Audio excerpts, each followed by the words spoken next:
حضرت علی مرتضیٰ شیر خدا رضی اللہ تعالیٰ عنہ نے فرمایا، بڑی پیاری بات ارشاد فرمائی، فرمایا کہ اگر میں کسی ایسے بندے کو پاؤں، کوئی بندہ مجھے ایسا ملے کہ جو مجھے سیدنا صدیق اکبر اور عمر فاروق پر فضیلت دے،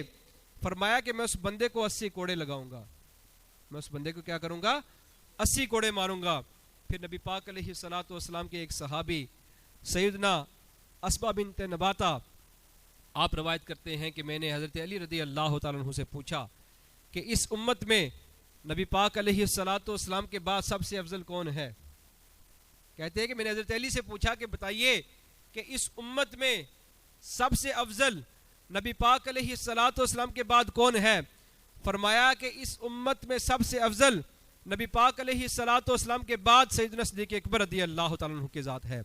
اور اس کے بعد حضرت عمر فاروق رضی اللہ تعالیٰ عنہ کی ذات ہے، اس کے بعد عثمان غنی کی ذات ہے، اس کے بعد میں افضل ہوں، اس کے بعد میں افضل ہوں۔ پھر ایک دن نبی پاک علیہ الصلوۃ والسلام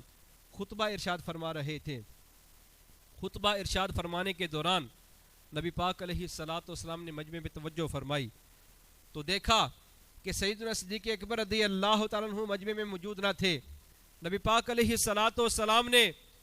2 مرتبہ صدیق اکبر رضی اللہ تعالیٰ عنہ کا نام لے کر پکارا، پھر ارشاد فرمایا کہ ابھی جبریل امین میرے پاس آئے تھے اور مجھے انہوں نے آ کے خبر دی کہ یا رسول اللہ، آپ کی امت میں آپ کے بعد جو سب سے بہتر شخص ہوگا وہ صدیق اکبر رضی اللہ تعالیٰ عنہ کی ذات ہے، آپ کے بعد جو سب سے بہتر آپ کی امت میں ہوگا وہ کوئی اور نہیں بلکہ سیدنا صدیق اکبر رضی اللہ تعالیٰ عنہ کی ذات ہے۔